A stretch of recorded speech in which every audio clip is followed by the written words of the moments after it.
Today, I am reviewing Universal's Islands of Adventure in Orlando, Florida, and I'm excited to talk about this park because not only is it my favorite amusement park in the Orlando area, but it's also one of my favorite parks in the world. Opened in 1999, Islands of Adventure was Universal Orlando's second gate. The park blended thrill rides and theming together to create one of the best theme park experiences in the entire world. The decision to focus more on thrill rides than Disney while maintaining the same level of theming is why I love Islands of Adventure so much. Starting with the entry experience, you first have a long walk through City Walk, and then you eventually can enter either through the park's main entrance or by taking the Hogwarts Express from Universal Studios, but I'll have more on that later. One of the biggest downsides with Islands of Adventure is the cost. This is not a cheap park to visit. However, you are paying for quality, and quality is what you get with Islands of Adventure. And people seem to agree if the crowds are any indication. Before delving into the individual lands, I want to talk about the operations at Islands of Adventure because they have their pros and cons.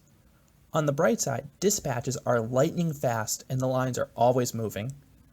Plus, the park has queue time boards outside the attractions and they tend to be pretty accurate. The only one that I see that is frequently wrong is Hagrid's. The park assumes that Hagrid's is going to break down and they sort of bake that into the wait time. So if it doesn't break down, and that's a pretty big if, you're probably going to wait a lot less than the estimated wait time.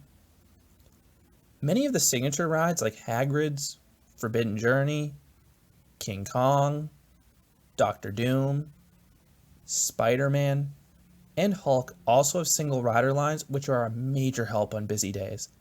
I find the single rider lines at King Kong, Hulk, and Hagrid's can back up quite a bit, but I have never had to wait in line for the others. You can really cut down your waits further with an express pass. Now, I tend not to get the express pass because of the really steep price, the availability of single rider lines, and the fact the park's latest and greatest attraction usually is not included, and that currently is Hagrid's. I really don't like paying over $100 for a skip the line pass that is not valid in the park's most popular ride that regularly has 2-hour waits. But it definitely does accelerate boarding on the included rides, that's for sure. The biggest issue people have with the operations at Islands of Adventure is the loose article policy. Hagrid's and Forbidden Journey require you to place all bags in a locker prior to riding, and thankfully these lockers are 100% free, so it genuinely is in the name to speed up operations and for safety. But the most contentious operations are at the Incredible Hulk coaster. For this ride, all loose articles must go in a locker. That even includes phones, keys, and wallets. And don't try to sneak anything on because you will have to go through a metal detector. I understand the park's commitment to safety, but it definitely is annoying being stuck in a long line without your phone if you have a zippered pocket. Now, I think the best way to talk about this park as a whole is to detail each land one by one so I can talk about the signature rides and theming in that respective area. The first area is Port of Entry, and it's basically the park's Main Street USA. It has a variety of shops and food stands. But it ultimately sets you up for the grand reveal when you see the lake in the center of the park, and this lake offers some picturesque views of the tallest attractions in the park. Moving clockwise, the first area you encounter is Marvel Superhero Island. I still find it funny that Disney owns Marvel nowadays, but Universal is the park in Orlando with the Marvel-themed land, and that's because of a pre-existing deal. This land has a distinct comic book vibe to it, with the graphics and paneling on the buildings. The signature ride in this land is arguably the park's most iconic attraction in the Incredible Hulk coaster. I'll have a separate review for this coaster posted, but in short, I absolutely love this coaster's intense first half. That launch into the Zero-G roll and subsequent Cobra roll is one of the best starts of any coaster. This land is also home to the park's highly revered dark ride in The Amazing Adventures of Spider-Man. This 3D motion simulator is one of the best dark rides in the world. The effects and visuals are perfectly executed. This area also has 2 flat rides in Stormforce Accelatron, a teacup-style ride, and Doctor Doom's Fearfall. Stormforce is completely forgettable. It's one of the worst teacup rides out there. But Doctor Doom is a decent SNS space shot with some audio effects and strong sustained floater airtime at the top. If you like water, you'll love Toon Lagoon.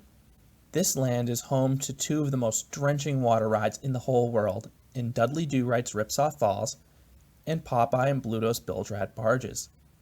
Ripsaw Falls has one of the best drops of any log flume, and while it may not be as well themed as Splash Mountain, it has still considerably more theming than most log flumes, and off-ride it looks absolutely fantastic. Popeye is a soaking river rapids ride with many well-themed splash elements, and the second half has this high-speed downhill section that is way more thrilling than you'd expect. In terms of theming in Toon Lagoon, it definitely feels like you've been teleported straight into a cartoon, and with that regard, it succeeds. The next land is a miniature land in Skull Island, where you have the King Kong ride. This area is a stark contrast to the prior two because you really feel immersed in the jungle as opposed to a comic book setting. As for the King Kong ride, it may not be as strong as some of the park's other dark rides, but the 360-degree immersion tunnel is a pretty cool ride system when done correctly. Plus, the queue line occasionally has scare actors, so you can have a taste of Hollywood Horror Nights year-round. Skull Island then leads into Jurassic Park, and I love how these two lands are next to each other, since the jungle theming works well for both areas. Jurassic Park will probably look a lot different when the rumored Velocicoaster opens, but for now, I love this area's vibe with the looks and sound effects. And this land has two rides. The first is the Pteranodon Flyers, a suspended coaster that is impossible for adults to ride without a child. For this reason, I have not ridden this coaster, and while it does look cool, I understand the restriction because it's an absolute capacity nightmare at a park as large as Universal. The signature attraction in this land is the Jurassic Park River Adventure. While this may look like the most soaking water ride in the park, it's oddly the driest. You can actually come off with nothing more than a light spritzing. And the ride has some wonderful dinosaur animatronics and a fantastic final plunge. It's probably my favorite water ride in the park and one of the best water rides in the world. That then brings you to the park's most popular land in the wizarding world of Harry Potter. Hogsmeade is easily the park's most immersive land and arguably one of the most immersive theme park areas in the world. It is stunning just how well Universal brought this land to life. However, I have not been able to enjoy this land to the fullest. I am a major Harry Potter fan, however this area is always slammed. To maintain accuracy of the films, the pathways are extremely narrow and the shops are really small. Because of this, it is very difficult to get around this area. You are probably going to be shoulder to shoulder with all the other tourists. This makes it very hard to appreciate all the little details because you're probably stuck in a crowd somewhere. In terms of attractions, you have Harry Potter and the Forbidden Journey tucked away in Hogwarts Castle, and this is easily my favorite dark ride at the resort. The Kuka robotic arm ride system is innovative and incredibly thrilling. And for all those criticizing Universal for an overdependence on screens, Forbidden Journey seamlessly shifts between screens and impressive set pieces. Nearby, you have the Flight of the Hippogriff coaster, which is great for kids, but it usually has a much longer wait than it's worth for such a short coaster. Now the newbie to the land is Hagrid's Magical Creatures Motorbike Adventure, the multi-launch coaster. I posted a separate review for this ride, but I absolutely love it. The ride is exciting from start to finish, having just enough thrills and animatronics to make it a complete experience. It's easily my favorite ride in the park, but it is not without its flaws. I hinted at this earlier, but Hagrid's is a notoriously unreliable ride with delayed openings, early closures, and frequent breakdowns. Combined with the rave reviews this ride gets, it's almost guaranteed to have a massive queue at all times. The crowds going towards this ride at opening are unbelievable. And while this ride does have a single rider line, it starts pretty late in the queue, it's usually pretty long, and you're relegated to the sidecar. And I think you definitely want the motorbike for this ride because the elevated ride position is way more exciting. You're so much more open and the higher ride position accentuates the ride's movement. The other issue with Hagrid's is that it replaced Dueling Dragons, the unique set of dueling B&M inverts. Even when Universal stopped dueling this coaster, both the red and blue sides were some of the most forceful inverts on their own. They also had some of the most original layouts of any of the B&M inverts. However, when this ride dueled, it was a magical experience. Now, I do hate myself for saying this, but I do prefer Hagrid's two dueling dragons. However, I just wish dueling dragons didn't have to leave. I know it's rumored that J.K. Rowling hated the attraction, how it didn't fit in with the Wizarding World, and I do understand her point, but I just wish both rides could have existed. The last attraction in the Wizarding World is the Hogwarts Express, which brings you between Islands of Adventure and the Studios Park if you have a multi-park ticket. Now, it is a neat way to get between parks, and it can be faster than walking. However, it also can get some really long waits if you time it wrong. The longest waits I see are typically if one of the parks closes early and everyone tries to get on board to switch to the other park that's open later. The next land is the one I always forget about in the Lost Continent. I remember loving the now removed Sinbad stunt show when I was younger, but I've never done anything else in this land. I always skip Poseidon's Fury for whatever reason, but I've heard it's a pretty fun experience. What I really love about this area though is the architecture. It's stunning. The final land at Islands of Adventure is Seuss Landing, which is easily the park's most kid-friendly area. It's not a kiddie land, it's more of a family area.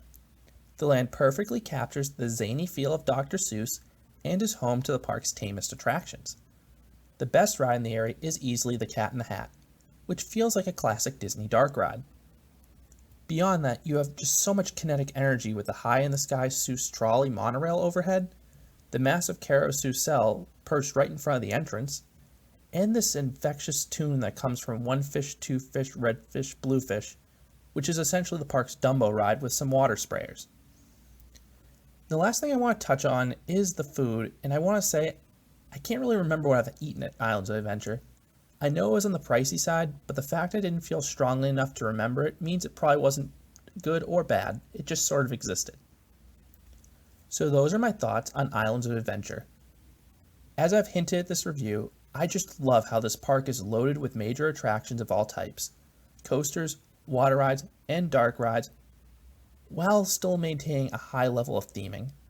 When a park can blend immersive theming with thrill rides, I'm in love, and Universal managed to do that with Islands of Adventure. What are your thoughts on Islands of Adventure? Have you been to this park? I'd love to hear your thoughts down below. Subscribe for more park reviews here at Canopy Coaster, and thank you for listening.